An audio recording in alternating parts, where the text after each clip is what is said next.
नमस्कार दोस्तों, मैं सत्येंद्र मौर्य अपने इस इतिहास के सीरीज को आगे बढ़ाते हुए आज फिर कुछ प्रश्नों के साथ उपस्थित हुआ हूँ। यह प्रश्न UPSC, UPPSC, net JRF exam के साथ साथ टीजीटी, पीजीटी वन एग्जाम जिनमें इतिहास पूछा जाता है के लिए बहुत ही महत्वपूर्ण है। हम इन प्रश्नों के माध्यम से कॉन्सेप्ट सीखेंगे, साथ ही साथ इतिहास के एक बहुत बड़े सेक्शन का रिवीजन भी करेंगे और प्रैक्टिस भी करेंगे। देखिए, जो पहला प्रश्न है, निम्नलिखित युग्मों पर विचार कीजिए। आदिवासी विद्रोह, संबंधित नेता। कुछ आदिवासी विद्रोह के नाम दिए हुए हैं और उनसे संबंधित कुछ व्यक्तित्व दिए हुए हैं। बताना है कि कौन-कौन सुमेलित हैं। तो पहला है चुआर विद्रोह, दुर्जन सिंह। दूसरा खोंड विद्रोह, चक्र बिश्नोई। तीसरा रंपा विद्रोह, अल्तूरी सीताराम राजू। तो चलिए हम एक-एक करके पॉइंट को देखते हैं इनमें से और फिर देखेंगे इनमें से कौन ऑप्शन सही होगा, तथ्यों के आधार पे। तो पहला है चुआर विद्रोह। चुआर विद्रोह 1771 से लेके 1809 तक चला था। इस समय बंगाल के गवर्नर लॉर्ड कॉर्नवालिस थे, इसी के आस-पास समय में थे वो।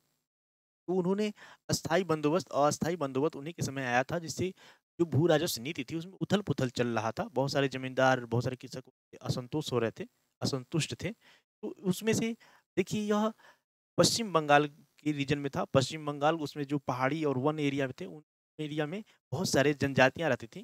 उन्हीं जनजातियों में से एक जनजाति चुआर जनजाति भी थी। तो देखिए, उन जो शोषणकारी भू राजस्व नीति थी, जो ब्रिटिशर्स की शोषणकारी भू राजस्व नीति थी, उन्हीं के विरुद्ध इन लोगों ने विद्रोह किया था। उनमें से जो विद्रोह हुए थे, यह अब तक जितने विद्रोह हुए थे उनमें से क्या है, प्रथम है। जो चुआर विद्रोह क्या है, प्रथम जनजाति विद्रोह है। तो ये याद रखना है, ये पॉइंट क्या है, प्रथम आदिवासी विद्रोह या जनजाति विद्रोह बोले, आदिवासी विद्रोह, ठीक है, किसान विद्रोह है, ये याद रखना है ये पॉइंट। प्रथम आदिवासी विद्रोह कौन सा है, चुआर विद्रोह है, तो हमें ये याद रखना है। देखिए, तो उन्हीं में से एक थे दुर्जन सिंह, जो क्या थे, जमींदार थे। इनकी भी जमींदारी क्या कर ली गई थी, अपनी जमींदारी से बेदखल हो गए थे और इससे यह बहुत दुखी होकर के इन आकर के विद्रोहियों के साथ मिल गए।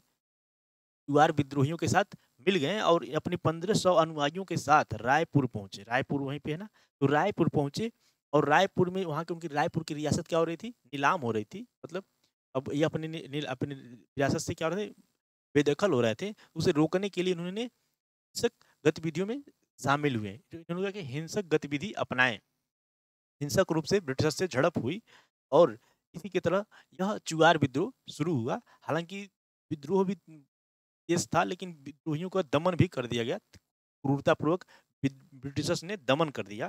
तो यह दुर्जन सिंह, तो दुर्जन सिंह, इस तरह से हमारा ये पहला क्या हो जाता है, पॉइंट सही हो जाता है। और पहला क्या है, सब में है तो सी नहीं होगा क्योंकि पहला इसमें नहीं है। अब हम आगे चलते हैं। खोंड विद्रोह। देखिए, खोंड विद्रोह, यह भी खोंड एक जनजात थी जो जो ब्रिटिश सरकार द्वारा ना मानव बलि, ठीक है, नर बलि प्रथा थी, उसे रोक लगा दिया गया। नर बलि प्रथा आई थिंक लॉर्ड एलन बरो ने लगाया था ना, नर बलि प्रथा पे रोक। तो ये याद रखना है।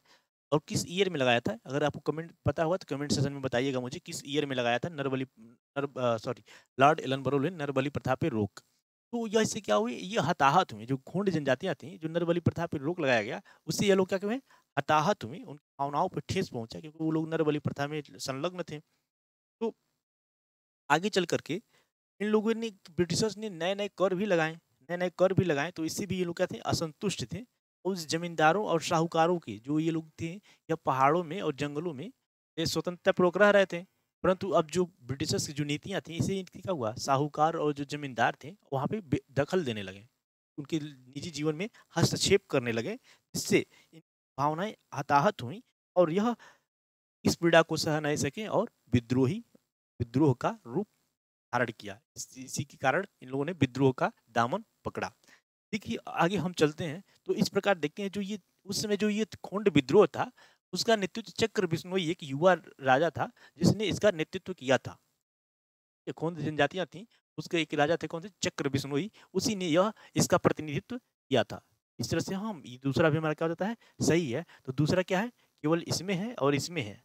तो यानी कि ये वाला तो वैसे ही गलत है ऑलरेडी, केवल दो इसी बस में है और इसमें भी है ना दो, यानी ये सही हो सकता है और ये सही हो सकता है, यानी ये भी गलत। अब हम तीसरा पे आते हैं, रंपा विद्रोह, अल्तूरी सीताराम राजू। देखिए, इसके बारे में हम बात करें कि रंपा विद्रोह जो है, यह 1922 की रंपा, ठीक है, यह मद्रास प्रेसिडेंसी ना, रंपा विद्रोह यह हुआ था मद्रास प्रेसिडेंसी में।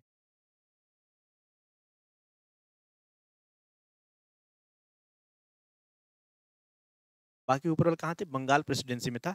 तो यह देखिए 1922 में रंपा विद्रोह ब्रिटिश भारत की मद्रास प्रेसिडेंसी की गोदावरी एजेंसी में अल्तूरी सीताराम राजू के नेतृत्व में हुआ। अल्तूरी सीताराम राजू के नेतृत्व में हुआ। और इस विद्रोह को मान्यम विद्रोह भी कहा जाता है। मान्यम विद्रोह, मान्यम, याद रखना ना, इस विद्रोह को मान्यम विद्रोह भी कहा जाता है। देखिए यह विद्रोह मुख्य रूप से मद्रास वन अधिनियम, उस समय एक वन अधिनियम आया था जिसके माध्यम से जो जनजातियां थी, जो अ, ये खोंड जनजातियां और चुआर जो आज जनजातियां थी, जो जंगलों में निवास करते थे, आदिवासी थे, कि वन नीति लाया गया और उनसे वनों की कटाई थी। और जो जो वनों में लोग खेती करते, झूम खेती आदि, उनसे जो वनों से लकड़ियां लाते थे, आज पे उन पे प्रतिबंध लगा दिया गया। प्रतिबंध लगा दिया जिससे उनका निजी जीवन क्या हो गया, कठिनाई हो गया। उनके हस्तक्षेप माना उन लोगों ने, और इसके इसी के ये भी क्या करते हैं, इसके भी विरुद्ध उन लोगों ने आवाज उठाया। तो यह 1882 में मद्रास वन अधिनियम पारित हुआ था, क्योंकि इस अधिनियम के द्वारा वन भूमि में आदिवासी समुदायों की स्वतंत्र आवाजाही, जो स्वतंत्र आवाजाही थी, जो वनों में लोग स्वतंत्र रूप से आवाजान आवागमन था, उस पर प्रतिबंध लग गया। उनकी परंपरागत पोंडू कृषि झूम खेती की ऐसा ही है कुछ, पोंडू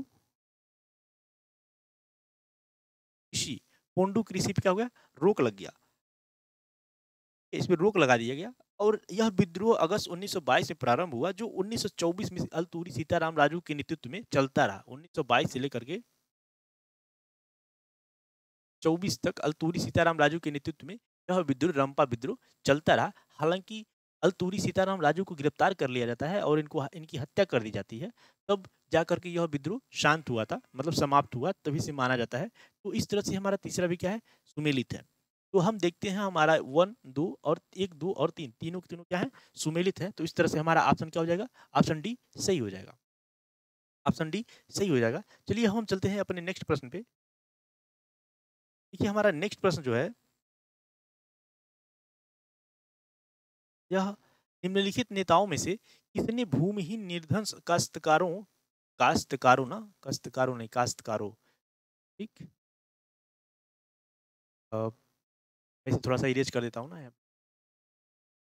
सीताराम प्रेसिडेंसी। देखिए निम्नलिखित नेताओं में से किसने भूमिहीन निर्धन काश्तकारों श्रमिकों की आवश्यकताओं को पूरा करने तथा शिकायतों के निवारण के लिए एक व्यापक कार्यक्रम के साथ 1936 में इंडिपेंडेंट लेबर पार्टी आईएलपी जिसे शॉर्ट में बोलते हैं का गठन किया।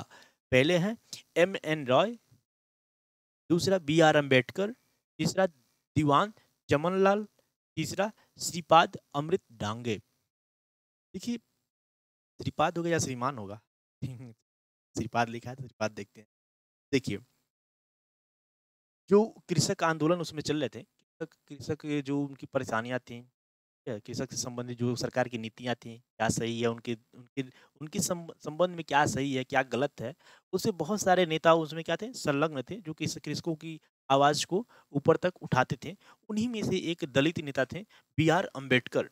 बी आर अम्बेडकर ये देखिए ब्रिटिश शासन के दौरान कई नेता श्रमिकों के लिए पथ प्रदर्शक रहे। बहुत सारे नेता कृषकों के लिए क्या करे, पथ प्रदर्शक के रूप में कार्य करते थे। उन्हीं में से एक थे बी आर अम्बेडकर। है। और यह गोलमेज जो सम्मेलन हुए थे, प्रथम द्वितीय और तृतीय गोलमेज सम्मेलन, उनमें भी ब्रिटिश सॉरी दलित वर्ग का क्या क्या प्रतिनिधित्व किए, दलितों के परेशानियों को उन्होंने उठाया। साथ साथ कृषकों का भी, वो लोग जो दलित वर्ग के लोग कृषि में संलग्न थे, जो भूमिहीन थे, जो पास कृषक की जमीन नहीं थी, वो दूसरे की जमीन पर अपना गुजर बसर करते थे, तो उनकी परेशानियों को, और जो बंधुआ मजदूरी था, ठीक है, बंधुआ मजदूरी और अन्य जो था जैसे दास वगैरह टाइप का कुछ ऐसा भी था, तो उन लोगों पे परेशानियों को यह आगे आवाज उठाते थे। तो उन्हीं में से एक थे बी आर अम्बेडकर। उदाहरण के लिए इन्होंने ना निर्वाह मजदूरी कार्य, एक निर्वाह मजदूरी, जो मजदूरी यापन करने के लिए सरकार गारंटी देती है कि इतना पैसा तो आपको मिलना ही चाहिए, यानी चाहे कोई भी काम हो इतना पैसा मिलेगा ही मिलेगा। वो गारंटी, कार्य करने की उचित दशाएं, कार्य जहाँ पे हो वहाँ पे क्या हो, उचित दशाएं होनी चाहिए। निर्दयी जमींदारों के चुंगल से किसानों की स्वतंत्रता, जैसे निर्दयी यानी कि जो जमींदार थे निर्दयी थे, वो लोग क्या करते थे, किसानों को एकदम खून पी लेते थे एक प्रकार से, मतलब जबरदस्ती जबरदस्ती लगा लेते थे उन लोगों से कार करा करा के। तो इस तरह से इन सभी इस तरह की आवाज़ें वो लोग ऊपर सरकार तक पहुँचाते थे। सरकार अपनी नीतियों के माध्यम से इनमें कृषकों को राहत देने की कोशिश करती थी। तो हम और आगे चलते हैं। देखिए बी आर अम्बेडकर ना, यह 1936 में भूमिहीन, निर्धन काश्तकारों, कृषक एवं श्रमिकों की आवश्यकताओं को पूरा करने तथा शिकायतों के निवारण हेतु यह व्यापक कार्यक्रम के साथ कब 1936 में, याद रखना ना, 1936 में आईएलपी की स्थापना की। ठीक है, independent labour party, independent labour party की स्थापना बी आर अम्बेडकर ने की थी। चलिए हम आगे चलते हैं। देखिए जो इंडिपेंडेंट लेबर पार्टी थी 1937 में, आपको पता होगा, हालांकि 1937 से पहले 1935 से भारत सरकार अधिनियम आया था, जिसमें क्या बोला गया, एक केंद्रीकृत सरकार की स्थापना की जाएगी और एक केंद्रीकृत देश जो राज्य होगा उसकी स्थापना की जाएगी। तो उसी के मद्देनजर चुनाव हुए थे, उसमें चुनाव था जिसमें चुने हुए जो प्रतिनिधि थे आएंगे। तो चुनाव हुआ, उसमें आईएलपी के सदस्य भी उतरे। आईएलपी आईएलपी ने भी अपने बहुत सारे नेताओं को मतलब उतारे। तो 17 सीट में से 15 सीट तो ये क्या हुआ है, जीत गए। यानी कि बहुत काफी ज्यादा इनको क्या मिली, सफलता मिली। जो चुनाव हुआ था कब, 1800 सॉरी 1937 के चुनाव में यह जीत गए। 17 में से 15 सीटें इन लोगों ने जीता। और हम आगे चलते हैं। तो 17 सितंबर 1937 की बॉम्बे विधानसभा के पूना अधिवेशन में, जो बॉम्बे प्रेसिडेंसी था, वहां पे जब 1737 का चुनाव हुआ, 1937 का चुनाव हुआ, उस चुनाव के जो चुने हुए प्रतिनिधि थे उन लोगों का एक क्या हुआ, एक सभा था कहाँ पे, बॉम्बे विधानसभा में। तो वहाँ पूना अधिवेशन, पूना में क्या चल रहा था, अधिवेशन चल रहा था। उन्होंने कोंकण में पट्टेदारी की खोटी व्यवस्था, एक खोटी व्यवस्था है, खोटी व्यवस्था था, खूंटी व्यवस्था को समाप्त करने के लिए एक विधेयक प्रस्तुत किया। मतलब इन्होंने जो खूंटी व्यवस्था था वो कृषकों के हित में नहीं था, तो इसको समाप्त करने के लिए विधेयक प्रस्तुत किया। और देखिए, और इसी तरह की औद्योगिक विवाद विधेयक भी आया था ना, 1937 को प्रस्तुत किया औद्योगिक विवाद विधेयक। इसको भी इन्होंने क्या था, बॉम्बे बॉम्बे प्रेसिडेंसी में जब वहाँ पे जो चल रहा था पूना अधिवेशन, उसमें इन्होंने प्रस्तुत किया। और इसे श्रमिकों की हड़ताल करने के अधिकार को प्रतिबंधित करने का प्रावधान था, जिसमें क्या था कि कृषक हड़ताल नहीं कर सकते थे, कृषक या श्रमिक हड़ताल नहीं कर सकते थे। कहाँ पे, कारखानों में या जहाँ पे उद्योग धंधों में, वहाँ पे आंदोलन सॉरी हाँ मतलब हड़ताल नहीं कर सकते थे। उसका इन्होंने क्या किया, विरोध किया। उसका इन्होंने विरोध किया और एक औद्योगिक विवाद विधेयक जो है उसका उसका भी इन्होंने विरोध किया। मतलब उससे कहा कि पारित नहीं होना चाहिए। हम और आगे चलते हैं। 1942 से लेकर के, देखिएगा ध्यान से देखिएगा, 1942 से लेके लगभग आई थिंक जब सरकार जब तक रहती है ना 1946, यह गवर्नर जनरल की कार्यकारिणी थी, जो परिषद थी सेंटर में, उसके सदस्य के रूप में वहां पे दलितों के, कृषकों की की आवाज यहाँ पे क्या करते थे, आते थे। तो यह कार्यकारिणी विधान परिषद, ठीक है, गवर्नर जनरल की कार्यकारिणी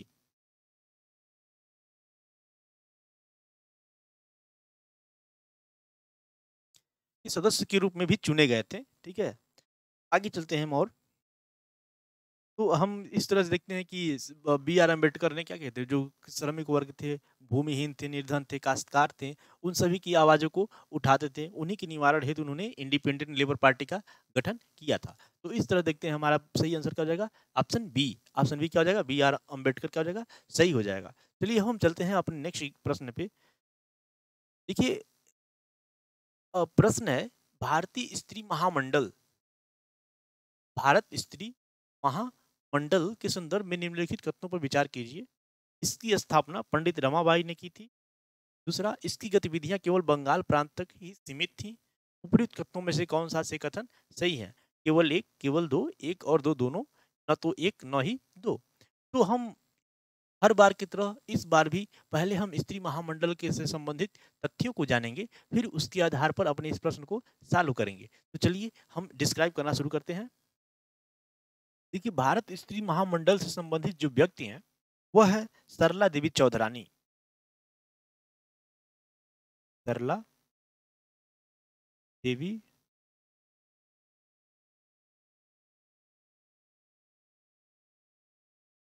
चौधरानी, ठीक है। यह जो थी रविंद्रनाथ टैगोर जी थे, रविंद्रनाथ टैगोर जिन्होंने अपना भारत के राष्ट्रीय गान के साथ साथ बांग्लादेश के राष्ट्रीय गान ठीक है, अमार सुनार बांग्ला, इन्होंने इसका रचना की थी। किसने? रविंद्रनाथ टैगोर ने। तो वह उन्हीं की भतीजी सरला देवी चौधरानी, यह एक संपन्न परिवार से बिलोंग करती हैं, जिसमें रविंद्रनाथ टैगोर के साथ साथ रविंद्रनाथ टैगोर और भी कई लोग क्या थे, ऑलरेडी ही जो राजनीतिक गतिविधियां थी उनमें संलग्न थे। तो उन्हीं में से ही एक बेटी थी, रविंद्रनाथ टैगोर जी की ही भतीजी थी, भाई की लड़की सरला देवी चौधरानी। तो इन्होंने 1910 में जो उस समय की जो क्रांतिकारी गतिविधियां हुआ करती थी उसमें महिलाएं क्या बढ़ चढ़ के हिस्सा नहीं ले पाती थी, क्योंकि उनका एक पार्टी नहीं था, कोई संघ नहीं था। तो उसी को देखते हुए इन्होंने 1910 में एक पार्टी बनाया जिसका नाम है भारत स्त्री महामंडल। भारत स्त्री महामंडल। तो इसकी स्थापना किसने की थी? सरला देवी चौधरानी ने की थी, भारत स्त्री महामंडल की स्थापना। देखिए इसका उद्देश्य यह था, जो स्त्रियों का ना शिक्षा, देश में महिलाओं की क्या कहते हैं, महिला शिक्षा, महिला शिक्षा को प्रोत्साहित करना, उनमें सुधार करना, उनका व्यक्तित्व का निर्माण करना,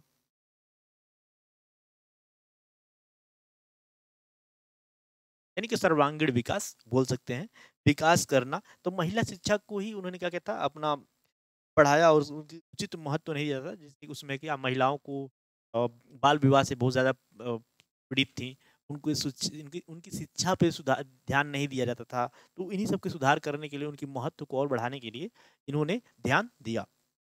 देखिए यह संगठन भारत में किसी जात पात, छुआछूत आदि का इग्नोर करते हुए सबके लिए क्या था, इस पार्टी के लिए सदस्यता खुली हुई थी। हम इसी को देखते हैं। यह संगठन भारत के प्रत्येक जाति, वर्ग एवं राजनीतिक दल की महिलाओं को एक साथ लाकर महिलाओं को उन्नति में विश्वास करता था। यानी कि जितने भी जात धर्म और जितने भी राजनीतिक दल किसी भी दल के हों, महिला वर्ग इसमें आके शामिल हो सकती थी, वह इसमें मिल करके अपनी महिलाओं की जो उन्नत के लिए कार्य कर सकती थी। तो इस संगठन की सदस्यता केवल 1 रुपए में, मात्र 1 रुपए में, ठीक है, केवल 1 रुपए में इसकी सदस्यता ग्रहण की जा सकती थी। ठीक है, तो अगर आपको इसका सदस्य बनना होता तो 1 रुपया मात्र इसका हमें फीस देना पड़ता। 1 रुपए, मात्र 1 रुपए इसकी फीस थी।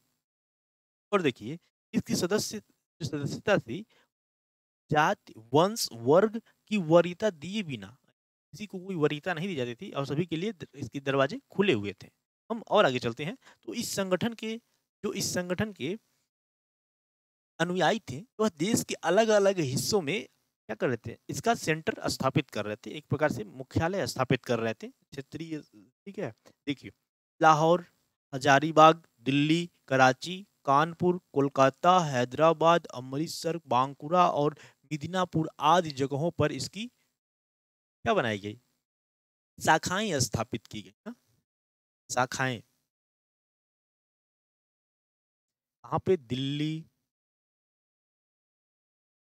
मिदनापुर, लाहौर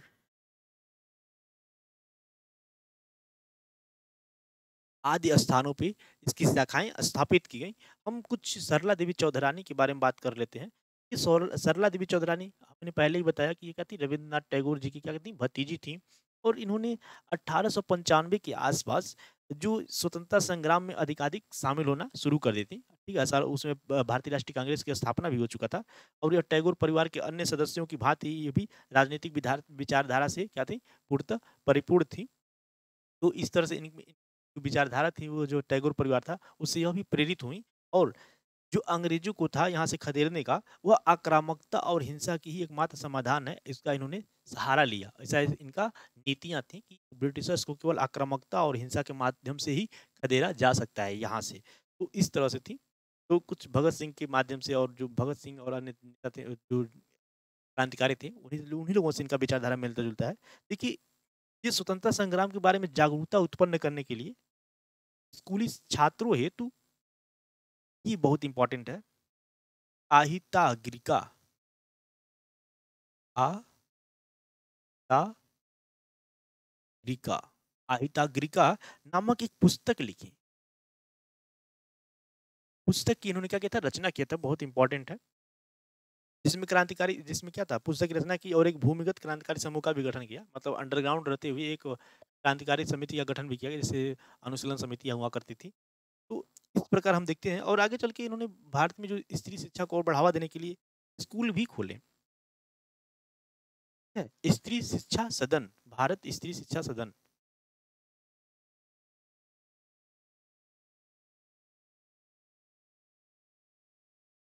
ये याद रखना है।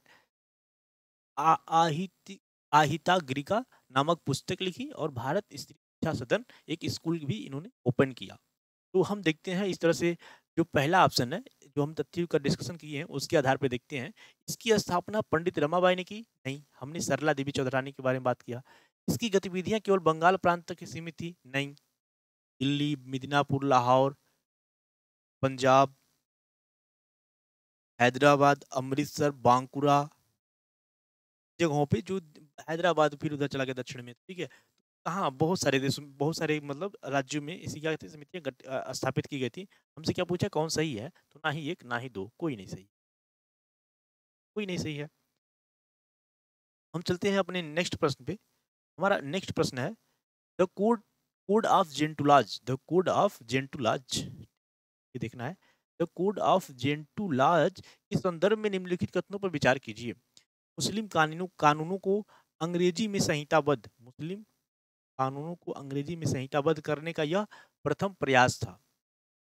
इसका अनुवाद लॉर्ड कॉर्नवालिस के कार्यकाल में हुआ था। आई थिंक अगर आप मॉडर्न हिस्ट्री एक भी बार पढ़े होते हैं तो आप दूसरे ऑप्शन को तो गलत कर सकते हैं। जब दूसरा ऑप्शन गलत कर देंगे तो हमारे पास बचेगा क्या? ठीक है, इसका अनुवाद लॉर्ड कॉर्नवालिस के काल में हुआ था। अच्छा हाँ, यहाँ पे पूछा सही नहीं है, कौन सही नहीं है ना, मैं तो इस पे जरा बोला दूसरा गलत हो गया। तो कौन सही नहीं है, तो दूसरा तो वैसे ही गलत लग रहा है ना, दूसरा वैसे ही गलत लग रहा है, तो ये ऑप्शन में से हट जाएगा और ये हट जाएगा, बचेगा दो। ठीक है, चलिए हम इसके बारे में डिस्कस कर लेते हैं कि जो वारेन हेस्टिंग था, यह इसने ने क्या कि उसमें के जो कानून व्यवस्था था उसमें सुधार लाया था, बहुत सुधार लाया था। उसी समय कलकत्ता में ना सर एलिजा एमपी बने थे ना जज, और कलकत्ता जो हाई कोर्ट था उसकी स्थापना भी हुई थी। तो इसी के समय हुआ था। सर एलिजा एमपी प्रथम आई थिंक जस्टिस बने थे। तो वारेन हेस्टिंग्स ने मुस्लिम एवं हिंदू कानूनों का क्या किया, संहिताबद्ध करने का प्रयास किया था। जो उसमें जो हिंदू कानून थे, जो मुस्लिम कानून थे, दोनों के अलग अलग कानून थे। कुछ कुछ निर्धारित नहीं था, बस जो यहाँ के जो धार्मिक ग्रंथ थे उन्हीं ग्रंथों ग्रंथों के आदि को आधार बना करके लोग जज किया करते थे। तो उन्हीं का इसने क्या कहते हैं संहिताबद्ध करने का कोशिश किया, शुरुआत किया। तो यस, इसने क्या किया, शुरुआत किया, कौन, वारेन हेस्टिंग्स। देखिए, तो उसी के सिलसिले में द कोड ऑफ जेंटुलाज और ऑर्डिनेंस ऑफ द पंडित, तो यह बस the code of Gentoo laws laws and ordination of the pandit इसका नाम है। तो यह देखना है, तो इसका इन्होंने क्या किया, इसी नाम से इन्होंने संहिताबद्ध कराया था। यह एक हिंदू संहिता है। क्या है? हिंदू संहिता है। यह क्या है? हिंदू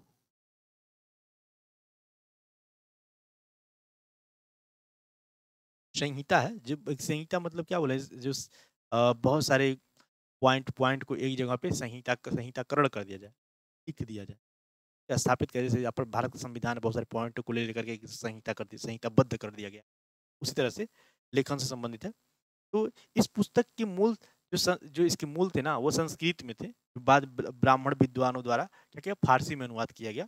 और फिर जब उसे फारसी में जब अनुवाद कर दिया गया, तो फारसी से फिर से इंग्लिश इंग्लिश में अनुवाद किसी के द्वारा किया गया, न- नथानियल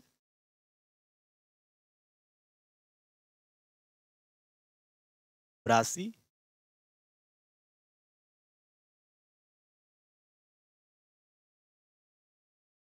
हॉलडेट। ठीक है, इन इंग्लिश में इसने क्या किया, इंग्लिश में इसका अनुवाद किया था। तो ये याद रखना है, कौन था, नथानियल ब्रासी हॉलडेट। नथानियल ब्रासी हॉलडेट ने इसका अंग्रेजी में अनुवाद किया। तो फिर ये याद रखना है। और हम आगे और चलते हैं। हालांकि इसका जो यहाँ के जो ब्राह्मण वर्ग थे उन लोगों ने फारसी में भी अनुवाद किया था, जब ब्रिटिशर्स रहे होंगे, या सॉरी मुगल्स के समय, उसके बाद भी फारसी में अनुवाद किया गया। देखिए, अंग्रेजी भाषा में इस पुस्तक का अनुवाद भारत के विभिन्न भागों में, देखिए जो इसका अंग्रेजी में अनुवाद किया गया था, वह जो यहाँ के भारतीय लोगों की संस्कृति था, कल्चर था, इतिहास था, उसको जानने के लिए, ताकि उसी पे उन्हीं के आधार पर हमें न्याय कर सकें, मतलब उनकी न्याय व्यवस्था को हम जान सकें जो प्राचीन में क्या रहे हैं। संस्कृतियों, विधियों आदि को जानने के लिए अंग्रेजी में अनुवाद किया गया देश के अलग-अलग हिस्सों में। इस पुस्तक का अनुवाद बंगाल के प्रथम ब्रिटिश गवर्नर वारेन हेस्टिंग के संरक्षण में हुआ था। ठीक है, तो हमने देख लिया। तो हम चलते हैं अपने प्रश्न को सॉल्व करते हैं।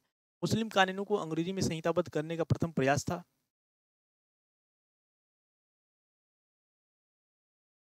मुस्लिम कानूनों को प्रथम ब्रिटिश वारेन हेस्टिंग संरक्षण में किया गया। तो इस तरह से क्या हो जाएगा हमारा ये, मुस्लिम कानूनों को अंग्रेजी में संहिताबद्ध करने का वह प्रथम प्रयास था। यस, ये सही हो जाएगा। दूसरा दूसरा हमने पहले ही बोला लॉर्ड कॉर्नवालिस के समय, नहीं लॉर्ड कॉर्नवालिस के समय नहीं, उससे पहले ही। ओके, इस तरह से क्या हो जाएगा, गलत हो जाएगा। तो हमसे पूछा है कि निम्नलिखित पर विचार कीजिए कौन सही नहीं है, तो हम क्या हो जाएगा, ऑप्शन बी। ऑप्शन बी क्या हो जाएगा, सही है। केवल दूसरा दूसरा सही नहीं है, यानी कि पहला क्या है, सही है। चलिए हम अपने आगे चलते हैं और देखते हैं, और जो बहुत ही इंटरेस्टिंग प्रश्न है यह, भारत में ब्रिटिश शक्ति के उदय के संदर्भ में ब्लैक होल त्रासदी को प्राय निम्नलिखित में से किस युद्ध के प्रारंभ से जोड़ा जाता है। तो प्लासी, वेदरा, बांडीवाल, सरायघाट का युद्ध। चार ऑप्शन दिए हैं, इन चारों में से हमें क्या चुनना है, एक चुनना है, कौन सही होगा। तो चलिए हम एक एक करके डिस्क्राइब करते हैं इसमें से जो युद्ध है, फिर उसके बाद हम इसमें बात करेंगे। देखिए, उस समय बंगाल का जो क्षेत्र था वहाँ पे वह मुगल मुगल के जो संरक्षण में जो वहाँ के शासक हुआ करते थे, वह कुछ आज़ाद हो गए थे। आज़ाद हो गए थे, जिसकी स्थापना मुर्शिद कुली खान ने किया था ना बंगाल में, ठीक है, उस वाले रीजन में। तो वहाँ पे मुर्शिद कुली खान ने क्या किया, उस बंगाल की जो सूबा था उसके मुगल साम्राज्य से अलग अपने आप को कर लिया। हालांकि वो मुगलों को जो था वो पैसे भेजा करते थे। उसके बाद मुर्शिद कुली खां हुआ शासक, फिर सुजाउद्दीन हुआ, सरफराज खां हुआ, फिर अली वर्दी खां हुआ। लेकिन हाँ, एक बात याद रखिएगा, 1740 से लेके ना 1740 से लेके 1756 तक कौन था, अली वर्दी खां। देखिए, इसके तीन बेटियां थी, बेटे कोई नहीं थे। जब इसकी मृत्यु हुआ तो यह इसकी एक बेटे का एक पुत्र था, जिसका नाम मैं बताता हूँ, सिराजुद्दौला। नाम क्या था, सिराजुद्दौला।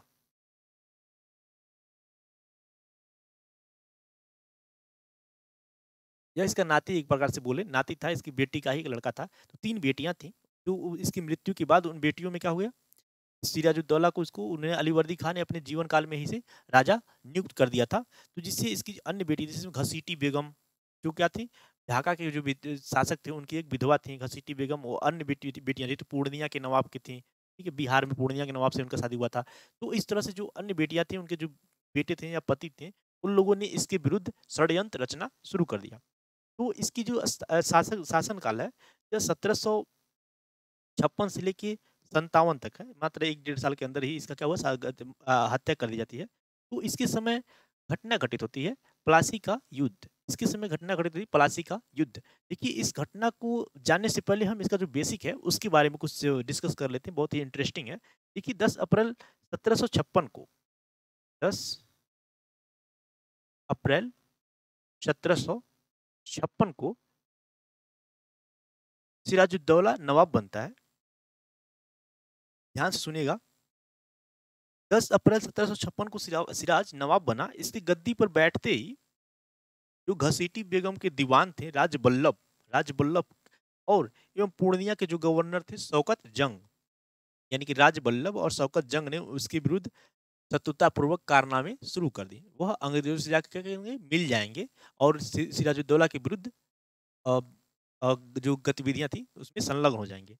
तो उधर अंग्रेजों का जो गवर्नर था, सेनापति था, रोजर ड्रेक ने नवाब का अभिवादन नहीं किया। मतलब जो बंगाल में जो नवाब बना करते थे उनका ब्रिटिशर्स क्या करते थे, स्वागत करते थे और कुछ खिताब वगैरह भेंट करते थे। तो इससे उसने स्वागत नहीं किया, जिससे सिराजुद्दौला क्या होगा, चिढ़ गया। वैसे भी सिराजुद्दौला क्या था, एक योग्य शासक था। तो उसने ब्रिटिशर्स की जो नीतियां थी, ब्रिटिशर्स के प्रति जो बंगाल की नीतियां थी, सुधार करने शुरू कर दिए। जैसे किलाबंदी करना, उनके कर में छूट देना आदि के में सुधार करना शुरू कर दिया। जो भारत के जो व्यापारी वर्ग था उनका समर्थन करना, भारत के व्यापार को बढ़ावा देना। ठीक है, इस तरह से गतिविधियों में सिराजुद्दौला संलग्न रहा शुरू से ही। तो जो राजबल्लभ का एक बेटा था, उसका नाम है कृष्णदास। राजबल्लभ का बेटा था कृष्णदास। इसने जो उसका जो खजाना था उसमें से क्या-क्या इसने घोटाला कर दिया था, वित्तीय घोटाला कर दिया था, कुछ पैसे चुरा के फरार हो गया था और इसे ब्रिटिशर्स ने क्या कर दिया, संरक्षण दे दिया। जो कृष्णदास था उसे ब्रिटिशर्स ने संरक्षण दे दिया और जो राजबल्लभ था ये भी घोटाला ही करता था, ठीक है, उसके विरुद्ध था। तो इसकी हालाँकि वो उसने क्या कर दिया, जो सिराज की और भी जो अन्य विरोधी थे उनको ब्रिटिशर्स संरक्षण दिया करते थे। इसमें अब यह कार्य कर्नल स्कॉट कर रहा था, जो संरक्षण देने का कार्य है उसमें कर्नल स्कॉट था, ब्रिटिशर्स था। तो इसी बीच अंग्रेजों ने फोर्ट विलियम की किलेबंदी कर दी। सुल्तानाती, कालीकता और गोविंदपुरी, जो इसके पहले उनको मिला था ना, फर्रुखसियर के समय। तो उस समय जो मिला था, जब वो मैग्ना कार्टा आया था, तो मैग्ना कार्टा में ही उसने क्या कहता, कालीकता, गोविंदपुरी और एक और जगह था। तो उस सब मिला करके इन्होंने फोर्ट विलियम की स्थापना किए थे जो ब्रिटिशर्स, वहाँ पे इन लोगों ने किलाबंदी कर दी। क्या कर दी? किलाबंदी कर दी है। तो जिससे क्या हुआ, जिस पर सिराजुद्दौला क्या चाहता था, वह अपना अधिकार समझता था उस पे, तो वो उस पे क्या क्या कार्रवाई करेगा, आक्रमण कर देगा, जिसमें देखिए घोटाले के बाद संरक्षण दिए, जो कृष्णदास था उसको एक तो संरक्षण दिए, ऊपर से बदले में सिराज ने पहले कासिम बाजार के फोर्ट विलियम पर क्या किया, हमला किया। अंग्रेज पराजित हो गए और फुल्टा द्वीप भाग गए। रोजर ड्रेक के नेतृत्व में कहाँ भाग गए? फुल्टा द्वीप। ठीक, अंग्रेज पराजित हो गए और फुल्टा द्वीप, ये याद रखना, फुल्टा द्वीप क्या हुए थे, वहां पे जो बे ऑफ बंगाल में एक द्वीप था जिसका नाम है फुल्टा द्वीप, ये मैं लिख दे रहा हूँ, फुल्टा द्वीप ना, ये याद रखना है, फुल्टा द्वीप। फुल्टा द्वीप में क्या करें, भाग गए। ठीक है, अब देखिए ब्रिटिशर्स तो हार गए, इसमें भाग गए, और हालांकि पूरे पूर्ण तो नहीं भागे, जब सिराजुद्दौला फिर वापस जाएगा फिर वो आ जाएंगे अपनी जगह पे। इसी समय एक गवर्नर आगे चल क्या बनेंगे, गवर्नर जनरल बनेंगे हालवेल। हालवेल ने अपने पुस्तक के माध्यम से बताया है, उसी समय जो गवर्नर था, जो बंगाल का शासक था सिराजुद्दौला ने, उसने 20 जून 1756 को, जून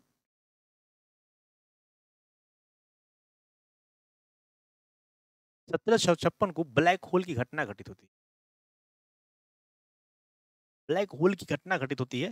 देखिए इस घटना के बारे में बात करें हम, तो एक काल कोठरी था, एक छोटा सा कोठरी था, उसमें जो जो सिराजुद्दौला था, उस जो अंग्रेजों को जो कैदी बनाया था, तो उनको उनके खाने पानी और उनके रहने की उनकी अन्य व्यवस्था का थोड़ा अभाव था। तो उसने क्या किया, एक काल कोठरी था, ताकि ये लोग फरार ना हो जाएं या फिर उनके विरुद्ध कोई कार्रवाई ना करें, कोई मतलब गतिविधि में संलग्न ना हो, उसी को मद्देनजर उसने क्या किया, एक काल कोठरी था, उस कोठरी में 146 लोगों को, कोठरी में 146 लोगों को भर दिया, जिसमें से केवल 23 ही जिंदा बचे। सुबह होते होते केवल 23 ही जिंदा बचे, बाकी सब लोग क्या हो गए, मर गए, दम घुट घुट के उसमें क्या हो गए, मर गए। इसकी जानकारी हालवेल देता है। हालवेल जो आगे चल के क्या बनेगा, गवर्नर जनरल भी बनेगा। तो देखिए, किंतु जो और जो समकालीन इतिहासकार भी थे उसमें, जैसे गुलाम हुसैन ने अपनी सियार उल मुक्तरिन, में ना, जो अभी हम आगे इसके बारे में जिक्र करेंगे, इसमें इन्होंने जिक्र नहीं किया था किसका, इस जो घटना घटित होती है इसका इन्होंने जिक्र नहीं किया। ठीक है, और हम और आगे चलते हैं, तो यह देखते हैं इसके बाद जब यह घटना घटित हो जाती है, उसके बाद घटित होता है प्लासी का युद्ध। प्लासी का युद्ध, देखिए जो प्लासी का युद्ध था, उसमें जो सिराजुद्दौला का जो सेनापति था वह था मीर जाफर। जो अब देखिए, मैं इसके बारे में कुछ डीप में डिस्कस करते हैं कि फरवरी 1757 में कंपनी व नवाब के बीच में अलीगढ़ की संधि हुई। कंपनी व नवाब, जो नवाब सिराजुद्दौला था, उसके बीच में अलीगढ़ की संधि हुई, जिसके तहत कंपनी को व्यापारिक अधिकार, मुद्रा ढालने का अधिकार व दुर्गीकरण का अधिकार मिल गया, जिसके बाद कंपनी ने पुनः नवाब के विरुद्ध से षड्यंत्र प्रारंभ कर दिया। लेकिन उनमें से कुछ और व्यक्ति थे, जैसे मीर जाफर हो गया, मनिक चंद्र हो गया, और भी अमीन चंद्र, जगत सेठ, फतेह चंद्र, राय दुर्लभ, और भी कई सारे दरबारी थे, जिन्होंने क्या किया, यह ब्रिटिशर्स से जाकर मिल गए। इन लोगों ने सिराजुद्दौला के विरुद्ध गतिविधियों में संलग्न हो गए। तो मार्च 1757 में अंग्रेजों ने फ्रांसीसी बस्ती चंद्रनगर पर हमला किया। जो अंग्रेज थे, जो फ्रांसीसी बस्ती थी चंद्रनगर, उस पर हमला कर बंगाल के फ्रांसीसी क्षेत्र को जीत लिया। ठीक है, किसने? ब्रिटिशर्स ने। हालांकि जो जो फ्रांसीसी थे उनको संरक्षण दिया था यह सिराजुद्दौला। इसी को 4 जून को अंग्रेज और मिर्जाफर के बीच एक गुप्त संधि हो गई। जो अंग्रेज मीर जाफर है, वह और सिराजुद्दौला का सेनापति रहता है और वो ब्रिटिशर से मिल जाता है। तो अब देखिए के बीच कोई गुप्त समझौता हुआ। तो ऐसी परिस्थिति में नवाब सिराजुद्दौला क्रोधित होकर युद्ध करने का निर्णय लिया और 23 जून 1757 को भागीरथी नदी के किनारे 23 जून मैं यहाँ लिख दे रहा हूँ, ये कभी-कभी डेट ही पूछ लेता है। 23 जून 1757 को भागीरथी नदी के किनारे यह युद्ध लड़ा गया, जिसमें मात्र कंपनी के 65 और नवाब के 500 सैनिक लड़े थे। हालांकि यह घटना दोपहर में शुरू हुई, या दोपहर में कुछ शुरू हुई और 2 बजे ही युद्ध समाप्त हो गया था। मैं इस घटना के बारे में कुछ और बता देता हूँ कि नवाब का जो प्रधान सेनापति था, उसने धोखे से क्या किया, मतलब मिस इन्फॉर्मेशन दे करके नवाब को युद्ध से हट जाने के लिए का प्रेरित किया, मतलब आप युद्ध से हट जाइए, डायरेक्ट नवाब से किसी बहला फुसला कर उन्हें निकाल दिया और एक गुप्त सूचना फैला दिया किसानों के जो सैनिक वर्ग थे कि नवाब क्या हो गया, नवाब भाग गया, जिससे सैनिक क्या हो गए, हताहत हो गए और उन लोगों ने युद्ध में भाग नहीं लिया। तो फिर राय दुर्लभ ने झूठी खबर फैला दी कि सिराज युद्ध से क्या हो गया, भाग गया। तो 2 बजे तक यह युद्ध क्या हो गया, समाप्त हो गया था, जिसमें कंपनी के 65 व नवाब के 500 सैनिक लड़े थे राजधानी मुर्शिदाबाद। हालांकि जो जो सिराजुद्दौला था, वह मुर्शिदाबाद राजधानी की तरफ लौट रहा था, तो वहीं पे मीर जाफर का जो पुत्र था, उसने उसकी बंदी बना लिया, उसे बंदी बनाकर हत्या कर दिया।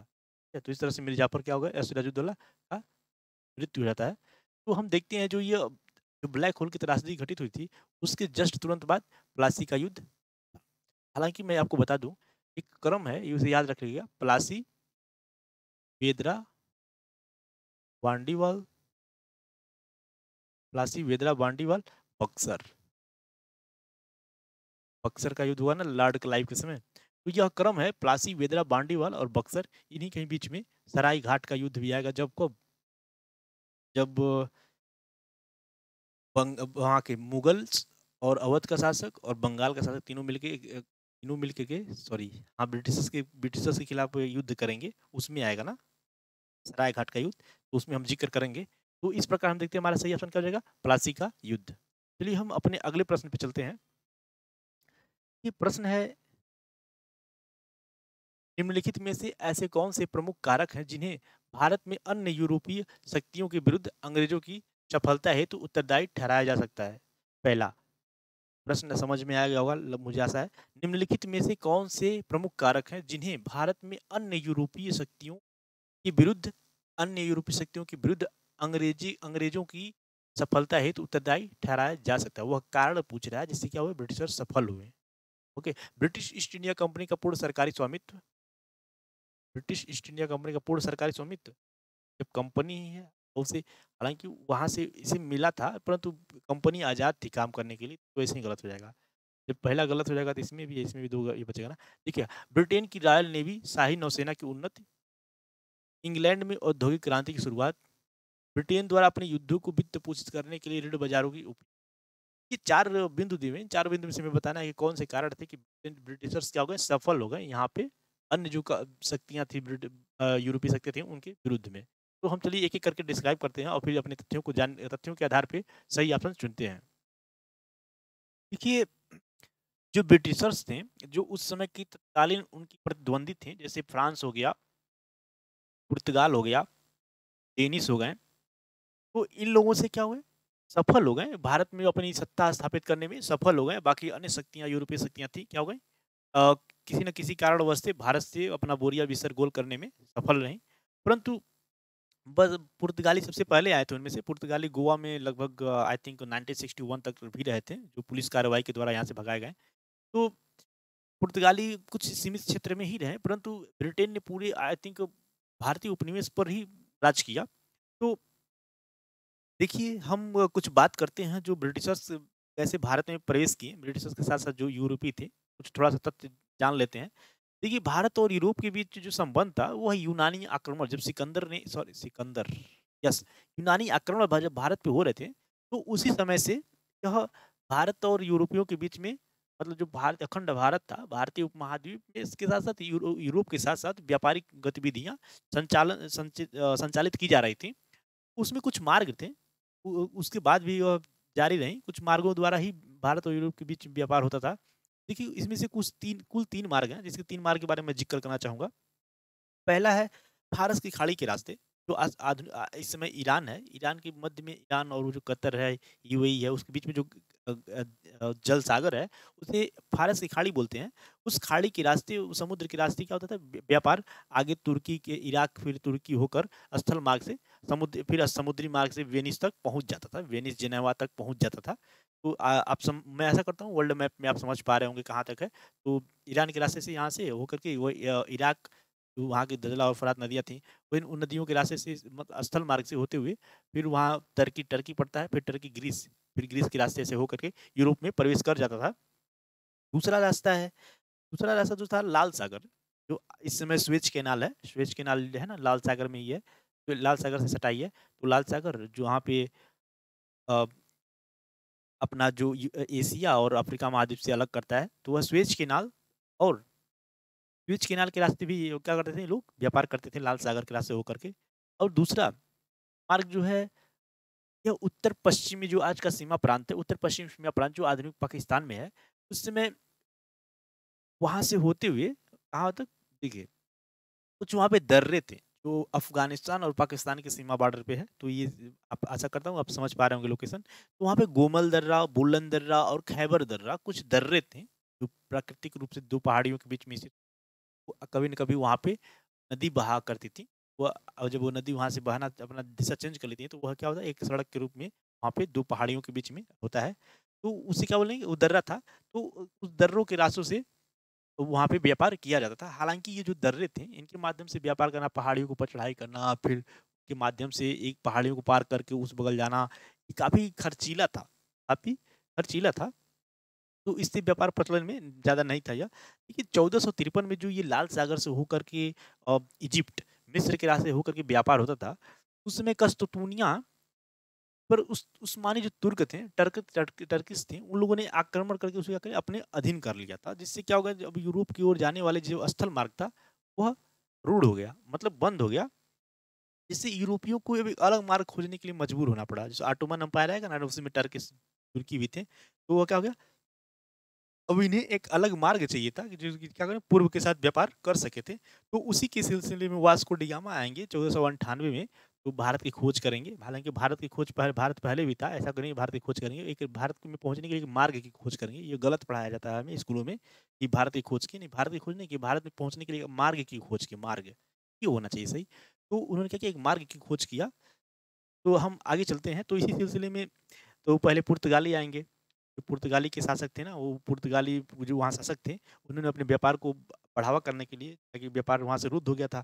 तो उसके बाद उन्होंने कुछ सैनिक, कुछ नाविकों को समुद्र में भेजते थे ताकि जाएँ वो नया-नया मार्ग खोज करें। तो उसी में सबसे पहले पुर्तगाली आए, फिर डच आए, फिर अंग्रेज़, डेनिश, फ्रांसीसी। तो ये क्रम याद रखना है, पुर्तगाली, डच, अंग्रेज़, डेनिश, फ्रांसीसी। पुर्तगाली, डच, अंग्रेज़, डेनिश, फ्रांसीसी। चलिए थोड़ा-सा और कुछ बात कर लेते हैं। देखिए तो एस्टाडो डा इंडिया पुर्तगाली कंपनी की स्थापना 1498 में हुई और ब्रिटिश ईस्ट इंडिया कंपनी की स्थापना 1600 में हुई और डच डच कंपनी की स्थापना 1602 में हुई और डेनिश ईस्ट इंडिया कंपनी की स्थापना 1616 में हुई और फ्रेंच कंपनी की स्थापना 1664 में हुई। सबसे लास्ट में जाकर के स्वीडिश ईस्ट इंडिया कंपनी की स्थापना हुई 1791 में, और ये सबसे पहले ही अपने अंग्रेजों को बेच करके फरार हो जाएँगे यहाँ से। सबसे सबसे लास्ट में आए और सबसे पहले ही चले जाएँगे। कौन? स्वीडिश। और जो सबसे पहले आए वो सबसे बाद में जाएँगे। इसमें पुर्तगाली होंगे। तो ये याद रखना है। हम अब चलते हैं अपने इस प्रश्न की जो हमने ज़िक्र किया, कैसे आए, अब आगे चलते हैं। आगे है जो ये ब्रिटिश ईस्ट इंडिया कंपनी का जो पूर्ण सरकारी होना है, यह गलत है, यह गलत है। देखिए जो ब्रिटिश ईस्ट इंडिया कंपनी थी, उन्होंने नवीन समुद्र, जो ब्रिटिश इंडिया कंपनी जो ब्रिटेन था, नवीन समुद्रों की खोज के पश्चात 18वीं शताब्दी के अंत तक भारत में आने वाले यूरोपीय व्यापारियों में इंग्लैंड का उदय सर्वाधिक शक्तिशाली के रूप में हुआ। ये क्या हुआ? शक्तिशाली के रूप में हुआ, तो उसमें कुछ कारण थे। पहला कारण है व्यापारी कंपनियों की संरचना, जो हम बात कर लेते हैं एक-एक पॉइंट जिसे है व्यापारी कंपनियों की संरचना कैसी थी? तो हम इसके बारे में बात करते हैं कि जो उस समय की जो वहाँ की व्यापारिक कंपनियों की संरचना थी, जो प्रकृति थी, ब्रिटेन में अनेक कंपनियों के एकीकरण के माध्यम से गठित की गई। जो ब्रिटेन में बहुत सारी कंपनियां छोटे बड़े कंपनियां थी, उन लोगों को गठित करके एक नई कंपनी बनाई गई, जिसे ईस्ट इंडिया कंपनी कहा जाता है। और इसे ईस्ट की तरफ यानी पूर्व की तरफ व्यापार करने की अनुमति दी गई वहां के सरकार द्वारा। तो इसके तरह उसका क्या हो गया, मोनोपोली हो गया। उसे आगे पीछे हराने जिताने के लिए कोई नहीं था, खाली मतलब विदेशी थे, जो यूरोपीय विदेशी थे वही लोग कर सकते हैं, वहां उनके घर में कोई नहीं था। तो इससे उसका मोनोपोली हो गई और उसमें शासक का आधिपत्य भी समाप्त हो गया, वो कंपनी आजाद थी व्यापार करने के लिए। दूसरा, अब हम आगे और चलते हैं सीख में।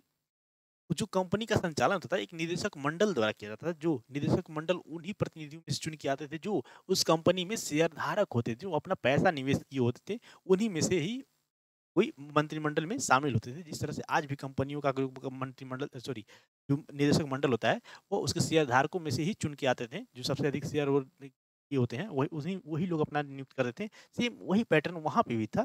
तो इस तरह से शेयर धारकों द्वारा क्या होता था, संचालन किया जाता, जो अपने फायदे के लिए अच्छा क्या करेंगे, कंपनी को फायदा में ही पहुंचाएंगे ताकि उनका भी फायदा होगा। तो देखिए, तो इस तरह से उनका स्ट्रक्चर क्या हो गया, बोर्ड ऑफ डायरेक्टर्स याद रखना ना, board of board of directors के माध्यम से यह कंपनी चलाई जाती थी। ओके, तो ये याद रखना, बोर्ड ऑफ डायरेक्टर्स के माध्यम से, और इसका मोनोपोली हो गया था। जबकि अन्य जो कंपनियां थी, जो ब्रिटिश की कंपनियां थी, फ्रांसीसी थे और डच थे, सब ये लोग क्या कहते हैं, उन पर सरकार का स्वामित्व था।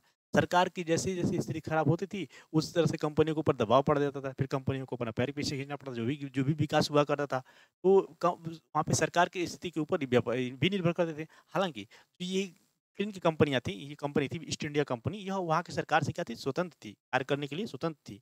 अब देखिए, तो हालाँकि जो इसके जो शेयर थे, वो अपनी कंपनी अपना शेयर बेच करके फिर पैसा जुटा भी लेती थी। फिर अपने शेयर को क्या करती, वो एक जो पैसे लिए होते थे, फिर उसका वापस भी कर देती थी, तो अच्छे खासे मुनाफ़े के साथ करती थी। ऐसा अन्य जो कंपनियाँ थी, ब्रिटेन की कंपनियाँ थी, उनमें अ, ऐसा कोई स्ट्रक्चर नहीं था। तो ये आप ये याद रखिएगा। तो इस तरह से क्या हो जाएगा, ये वाला गलत हो जाएगा। दूसरा दूसरा हम चलते हैं ब्रिटेन की रॉयल नेवी की तरफ। देखिए, जो ब्रिटेन की रॉयल नेवी थी, वह जो वर्त उस समय की जो अन्य जो सैनिक थे, उनके जो प्रतिद्वंदी थे, उनमें यह क्या थी, बेस्ट थी। अभी देखिए बेस्ट कहाँ से आया, कि नौसेना की श्रेष्ठता ब्रिटेन की रॉयल नेवी जो शाही सेना थी, न केवल सबसे बड़ी नौसेना थी उस समय, जो अपने तत्कालीन समय में सबसे बड़ी नौसेना ही थी, बल्कि वो अपने समय की सर्वाधिक उन्नत नौसेना भी थी। सर्वाधिक उन्नत नौसेना थी।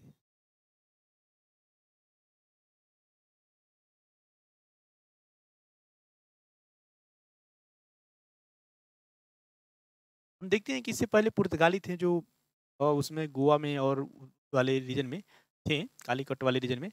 तो उन लोगों ने क्या कार्टेज व्यवस्था निकाला था ना, कार्टेज व्यवस्था पूरे समुद्र वो क्या कर लिया था। उन्होंने एक एक नीति अपनाई थी, जो क्या बोलेंगे, नीली नीति बोलते हैं, समुद्री नीति था वो, जिसमें कार्टेज निकाल देते हैं, और उस मार्ग से उसमें प्रवेश करने के लिए पहले उसे वहां से अनुमति लेना पड़ता था, तभी उसमें प्रवेश कर सकते थे। उस सैनिक समुद्र पे एक अधिकार स्थापित करना चाहते, वहां के जो व्यापार था समुद्री मार्ग से कार्तेज व्यवस्था के माध्यम से एक अधिकार स्थापित करना चाहते, उसमें पुर्तगाली जो थे, वो लोग काफी उन्नत थी, काफी उन्नत उनकी लोग क्या थी, व्यवस्था थी। तो उन्हीं व्यवस्था से कुछ सीख लेते हुए जो ब्रिटिशर्स थे, इन लोगों ने उसी नीति को अपनाया और उनसे कुछ सीख लिया, और अपना जो नेवी था उसे स्ट्रांग, दिन प्रतिदिन स्ट्रांग करते गए।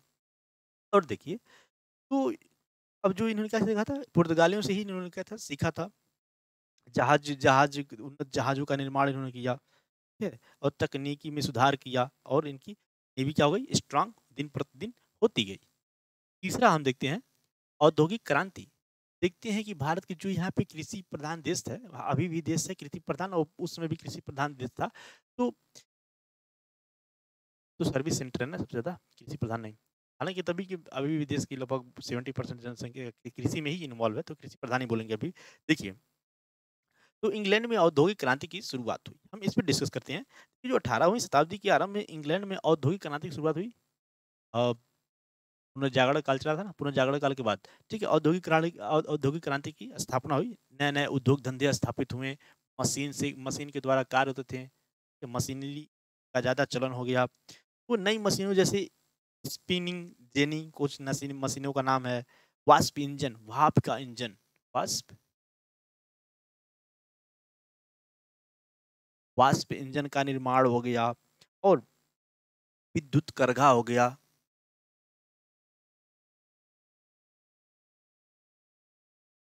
विद्युत करघा हो गया, के साथ साथ पावर लूम भी बोलते हैं ना, अनेक मशीनों का क्या हुआ, आविष्कार हुआ। इन मशीनों के कारण वह धातु कर्म, मेटेरोलॉजी, ठीक है, धातु कर्म लिख देते हैं।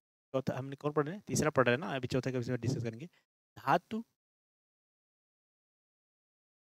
कर्म, धातु को पिघलाना, उन्हें अन्य रूप में चेंज करना, इस तरह के जो टेक्निक्स थे ब्रिटिशर्स सीख गए, वहां पे आविष्कार उनका हो गया था धातु कर्म का।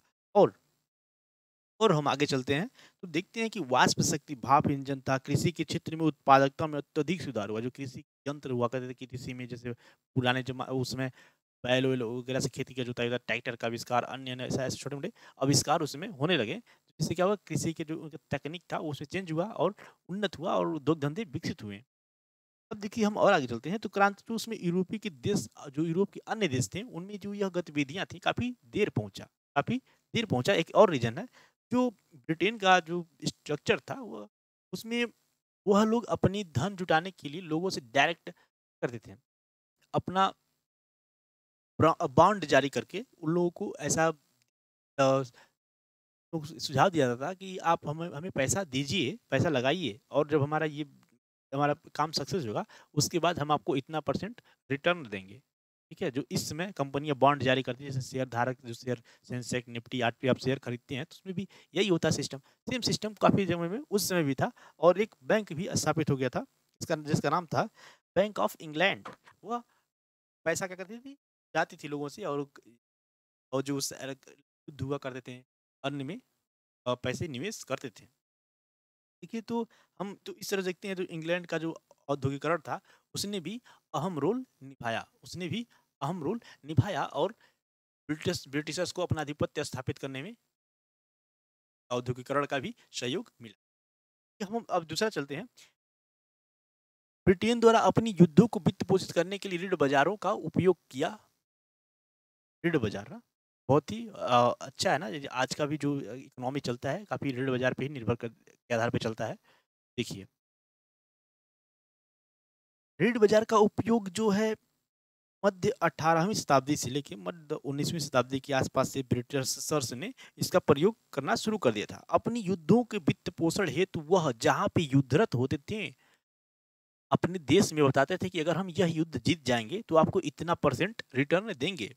इनसे अपने लोगों को, जो वहाँ के उद्योगपति हुआ करते थे, जो लोग संपन्न परिवार के लोग हुआ करते थे, वह लोग उस युद्ध में, जो सरकार के जो युद्ध में इन्वॉल्व होती थी, उन्हें पैसा दिया करते थे डायरेक्ट सरकार को। सरकार उन पैसों को लेकर के युद्ध के जो संबंधित जो यंत्र हुआ करते थे, उसमें जो खर्च हुआ करते थे, सैनिकों के पोशाक पे, रहन सहन पे खर्च हुआ करते थे, उसका वहन करते थे। वो लोग क्या करते थे, उसका वहन करते थे। और अगर सरकार वहां पे जीत जाती थी युद्ध, तो उसका एक अच्छा खासा वहां से पैसे का शोषण करके यहाँ पे रिटर्न दिया जाता था किसको, जो उसमें शेयर खरीदे होते थे, जो लोग उसमें इन्वेस्ट किए होते होते। तो इस तरह का इसका कार्य करने के लिए जो वहाँ की जो कंपनी थी, सरकारी सॉरी बैंक का स्थापित किया गया, जो उसमें आधुनिक था, प्रथम भी था एक प्रकार से। बैंक ऑफ इंग्लैंड ने अहम रोल निभाया, ऋण पत्रों के माध्यम से पैसा जुटाते थे। तो इस तरह से जो जो ब्रिटेन के अन्य प्रतिद्वंदी थे, ब्रिटिश जो यूरोपीय थे, वो फ्रांसीसी हो गए, डेनिश हो गए, पुर्तगाली हो गए, इन लोगों में ऐसा कोई स्ट्रक्चर नहीं था। वहाँ पे राजशाही शासक था, हालांकि यूरोप में भी था, परंतु वहाँ गणतंत्र था। तो इस तरह से ब्रिटिशर्स ने अपने वित्त पोषण के लिए ऋण बाजारों का उपयोग करके भी भारत में आधिपत्य स्थापित किया। तो इस प्रकार हम देखते हैं हमारा 2 3 4 दो ऑप्शन के 4 ऑप्शन 3 ऑप्शन क्या है, सही है, तीनों इसी में है। तो ऑप्शन सी क्या हो जाएगा, सही हो जाएगा। देखिए अब हम आगे चलते हैं, जिसमें हमें क्या चुनना था, सही ऑप्शन चुनना है। तो हमारा सही ऑप्शन क्या हो जाएगा, ऑप्शन सी। चलिए हम चलते हैं आप अपने अगले प्रश्न पे। प्रश्न है, निम्नलिखित में से किस गवर्नर जनरल को भारतीय प्रेस के मुक्तिदाता के रूप में जाना जाता है। तो ये मुझे लगता है कि हर आधुनिक भारत का इतिहास पढ़ने वाला लड़का सबसे पहले चार्ल्स मेटकाप का ही नाम याद आता है। तो चार्ल्स मेटकाप को ही भारतीय प्रेस का मुक्तिदाता कहा जाता है। यह हर कोई इतिहास का विद्यार्थी जानता है। अगर पहली बार ही जब हम इतिहास पढ़ेंगे तो उसी समय यह हमें दिमाग में, जहन में आ जाता है। चलिए हम जो ये प्रश्न है, इस प्रश्न के जो भारत भारत प्रेस के मुक्तिदाता हैं, इसके बारे में कुछ लाइन जान लेते हैं, ताकि हमें ये 4 मिनट का फिर दोबारा कभी आए तो हम इस पे भूले नहीं। ठीक है, इससे संबंधित तथ्यों को जान लेते हैं, उस तथ्यों के आधार पर 4 मिनट का आपको हम इसे पहचान करेंगे। तो चलिए डिस्कस करते हैं इस प्रश्न के तथ्यों को। देखिए, हम बात करते हैं, अगर समाचार पत्रों का थोड़ा शॉर्ट में बात कर लेते हैं। देखिए, भारत में प्रिंटिंग प्रेस की जो शुरुआत हुई थी, पुर्तगालियों ने किया था।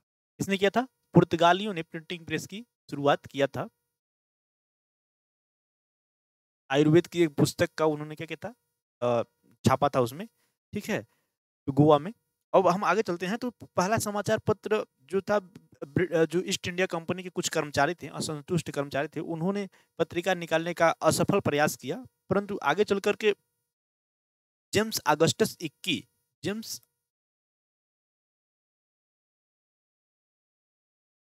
अगस्टस इक्की ने एक बंगाल गजट नाम की क्या की पत्रिका निकाले, बंगाल गजट इंग्लिश में। यह जो जो आंग्ल इंडो यूरोपियन लोग रहते थे, ब्रिटिशर्स लोग रहते थे, उन लोगों के मनोरंजन के लिए उन्होंने पत्रिका निकालना शुरू किया। यह पहला पत्रिका है बंगाल गजट, ये याद रखना है, ठीक है।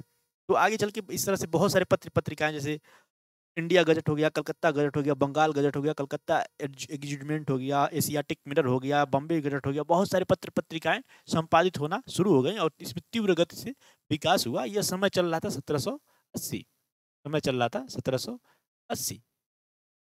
आगे चल कर के जब 1800 हुआ था, 19वीं शताब्दी शुरू होता है, तो उसके प्रारंभ में ही समाचार पत्रों का बहुत तेजी से विकास होता है। इसी समय राजा राम मोहन राय आदि लोगों का जो सुधारवादी जो नेता थे, उन लोगों का उदय होता है। इन लोगों ने पत्र पत्रिकाओं के संपादन में अहम रोल निभाया। देखिए, उसी समय आता है लॉर्ड वेलेस्ली। अभी क्या हुआ, जो जो असंतुष्ट भारतीय थे, जो ब्रिटिशर्स की नीतियों से क्या थे, असंतुष्ट थे, समर्थक नहीं थे, वो लोग पत्र पत्रिकाओं के माध्यम से लोगों को जागरूक करते थे और उनके विरुद्ध भड़काने का भी कोशिश किया करते थे। इस तरह की गतिविधियां बहुत तेजी से बढ़ रही थी, जिससे आगे चल के लॉर्ड वेलेस्ली जब गवर्नर जनरल बन के आता है 1799 में, लॉर्ड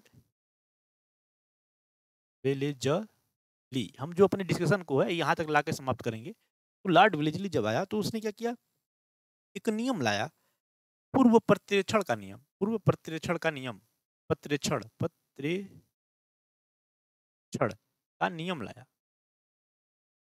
जिसके माध्यम से किसी भी प्रिंटिंग प्रेस को अब एक प्रकार से उस पर सेंसर लगा दिया गया, जिसके माध्यम से उस संपादक को, जो पत्र पत्रिकाओं का संपादन किया करते थे, उन्हें मुद्रक और स्वामी का नाम और उस स्थान का नाम जहाँ पे वो छपता था, तो इस तरह उन सबको, उससे पहले जो भारत के जो समाज जो सरकार के सचिव हुआ करते थे, उनके समक्ष पेश करना होता था। मतलब जो संपादक, जो कौन छाप रहा है, वो कौन उसका मालिक है, ओनर, स्थान, ये सब क्या होता था, देना पड़ता था। तो इस तरीके से क्या होता था, तो यह जो नियम था वो लॉर्ड वेलेस्ली ने लेकर आया था। अब यह आगे चल कर के पत्र पत्रिकाओं के साथ पुस्तकों पर, पैम्पलेटों पर भी लागू हो गया। हालांकि इसके बाद भी इसका विरोध बहुत, राजा राम मोहन राय ने भी इसका विरोध किया था और भी बहुत सारे जो नेता थे उन लोगों ने इसका विरोध किया था। आगे चल कर के भारत के जो, मैं इसके बारे में थोड़ा सा डिस्कस कर देता हूँ, जो 1816 में गंगाधर भट्टाचार्य ने बंगाल में सबसे पहले किसी भारतीय भाषा में बंगाल गजट, याद रखना, बंगाल गजट वहाँ पे भी लिखा गया था इंग्लिश में और यहाँ पे भी बंगाली में। तो ये एक तो पॉइंट है जो दोनों में ना, हिंदी और इंग्लिश दोनों में, सॉरी, बंगाली और इंग्लिश दोनों में है, तो ये याद रखना है। तो गंगाधर भट्टाचार्य ने बंगाल गजट की क्या किए थे, लिखे थे, बंगाल गजट, गंगाधर भट्टाचार्य ने ना क्या, बंगाल गजट। थोड़ा इस पे जो पेन टेबलेट है, इस पे राइटिंग नहीं होता अच्छा से, फिसलता है पेन। चलिए, अब हम आगे चलते हैं। तो इस तरह से बहुत सारे पत्र पत्रिकाएं प्रकाशित होने लगी। फिर आगे राजा राम मोहन राय का उदय होता है, फिर उन्होंने बहुत सारे मिरातुल अखबार, ब्रह्मणि मैगजीन, बहुत सारे पत्र पत्रिकाओं का संपादन किया। फिर उसके बाद आता है लॉर्ड एम हस्ट। लॉर्ड एम हस्ट ये कार्यवाहक गवर्नर जनरल बन के आता है, लॉर्ड एम हस्ट।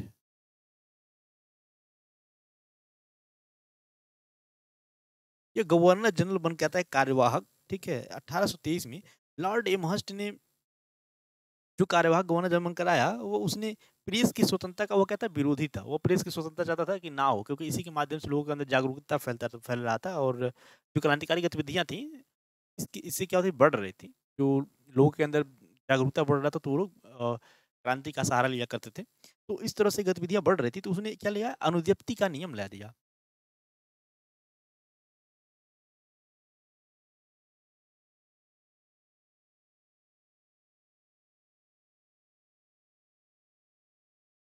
अनुज्ञप्ति,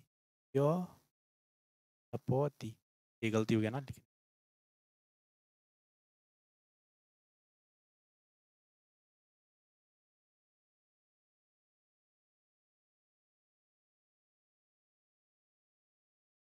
अनुज्ञप्ति का नियम लाया, जिसके माध्यम से प्रेस पर सरकारी नियंत्रण बढ़ा दिया गया। प्रेस पर सरकारी नियंत्रण बढ़ा दिया, ये कुछ उसी तरह का था जिसने लॉर्ड वेलेस्ली ने अपना सेंसर पूर्व प्रत्यक्षण का जो नियम लाया था, कुछ इसी तरीके से था, जिससे बहुत सारे पत्र पत्रिकाएं जो भारतीय भाषा में छपा करते थे, उससे क्या कर गया, रोक लग गया। ठीक है, जो भारतीय भाषाओं पे क्या कर देगा, उस पर पाबंदी बढ़ा दिया गया। उन्हें अपने पत्र को छापने से पहले, मतलब छापने के बाद उसे पहले सरकार के जो सचिव होते थे उनके पास देना पड़ता था, वहाँ से परमिशन मिलता था, फिर उसके बाद ही वो उसे जारी कर सकते थे। ठीक है, और उन्हें अपना कुछ पैसे उसे भी रखना पड़ता था, जिसके जिसके बाद वो जब्ती का नियम भी इसी समय आया था। जब्त कर लिया जाता था उनकी, जो कुछ भी कोई भी ऐसा वर्ड मिलता था जो ब्रिटिशर्स के खिलाफ होता था, तो उस लोग जब्त कर लेते थे उनका प्रिंटिंग प्रेस ही। तो इस तरह के नियम लाए गए। I think vernacular press act भी आया ना इसी के बाद। ठीक है, तो हम देखते हैं जो यह अनुज्ञप्ति नियम था, इससे काफ़ी असंतोष फैल गया। तो इसके माध्यम से राजा राम मोहन राय की जो क्षेत्रीय भाषा थी, जो फारसी में मिरातुल अखबार निकलता था, उस पर उनको रातों रात बंद करना पड़ा लॉर्ड विलियम बेंटिंक ने। हालांकि जब उसके बाद लॉर्ड विलियम बेंटिक आए, जब 1823 का समय हुआ, उसके बाद अंतिम गवर्नर, बंगाल के अंतिम गवर्नर जनरल होंगे और भारत के प्रथम गवर्नर जनरल होंगे लॉर्ड विलियम बेंटिंक। जब वो आए, उन्होंने समाचार पत्रों के प्रति थोड़ा सा उदार रवैया अपनाया, उनके प्रति उतना कठोर कानून थोपने की कोशिश नहीं किया, उसे थोड़ा अनुदार बनाया। परंतु लॉर्ड विलियम बेंटिक के बाद जब आते हैं चार्ल्स मेटकॉफ।